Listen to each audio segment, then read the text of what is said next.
Ассаламу алейкум достор, каналдын жалпы катталуучулары кыргыз спортундагы жаңылыктар менен бөлүшөбүз. Видеону көргөн соң жакса сөзсүз лайк басып, алдына спортчуларды колдоп, комментарий калтырып коюңуздар. Олимпиада оюндарынын алдында Токио Олимпиадасынын күмүш медалынын ээси, дүйнөнүн 2 жолку чемпиону Акжол Махмудов дүйнөлүк бириккен күрөш уюмунун бир катар суроолоруна кыска жооп берип өттү. Албетте аны күрөш көрөрмандарынын көбү көргөндүр. Бирок Акжолдун жоопторун укпай калгандарга кыска баяндап берсек. Сюрприз! 2 эсе көп интернет. Переходи на О тарифтеринде. Сенде дагы көбүрөөк мүмкүнчүлүктөр бар.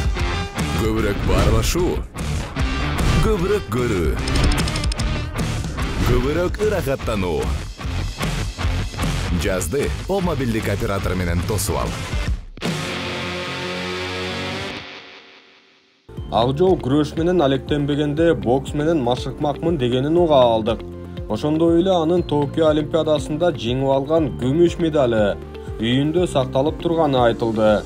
Анда сырткары анын спорттук жашоосундагы режимин, дисциплинасын бузгусу келгендер көп экенин белгилеп, жана бул маселе менен күрөшүү бир топ татаал экенин айтты.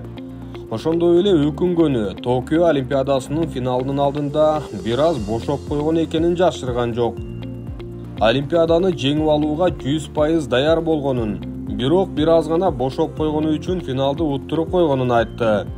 Кызыгы Акжол спорттук жолунда Олимпиаданын кеминде 4 медалын утууга аракет кыларын жана аны каалай турганын белгиледи. Сиздердин оюңуздарча Акжол бул максатына жете алабы? Комментарийге ой бөлүшөбүз. Кече эле казак мушкери Анварбек мотиватор менен беттеш өткөрүп, 1 мүнөткө жеткирбей жеңип алган Марсель Нурланбек уулу беттеш тууралуу айтып, кийинки кармашы тууралуу да ою менен бөлүштү. Все нормально, брат. Выиграл 15 секунд. Деньги зарабатывал, брат. Неужели реально вот час назад договорились провести бой? Да, брат. Час назад общался, брат. И дрался, брат. Вчера таких разговоров не предлагали? Не, вообще не предлагали. Только что сегодня, брат. Не было желания немного поставить стойки, чуть поработать? Было, брат. Ну, попал, брат. Сразу же. Момент Да, сразу стал. Да, момент келді, тартып қойды. Одан кейін тартқанда уже білдің ба по-любому? Да, уже буту келгенде уже тартышын білдім да. Уже таптағаннан кейін қила тарттым. Уже поздно болды. Сосын жаңа ғана бір сөзге тіріс қалдыңдар, не болды? Слушай, подошел. Я еще не подошел, ты орешь. Как орешь? Как хочу? Сен мойындашпайсың. Мойындашпай, адамдар тұрмын дейсің, айтып жоқ па саған заправляющий. Чу келіп отпай өзі не қақаясың деп после бойчы. Что? Енді сөйлестіңдер. Сөйлештік, бля, кулачка. Без разницы.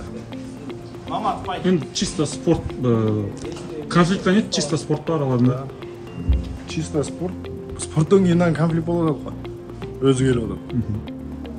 Что? А когда Анатолий предложил еще раунд провести? Да, я сказал, готов. Готов? Да. По ММА хотел или по кулачке? Без разницы, кулачка и мама. Анварбектин кыймыл аракети жыгылган күрөшкө тойбойт болдубу? Же тескерисинче жылаңач мушту менен чыгып, кайра Марсель акча көтөрүп алганы жакшыбы? Же Марсель кулачкадан кыйналып калышы мүмкүнбү? Бул суроолорго да жооп жазып, ойлор менен бөлүшөлү.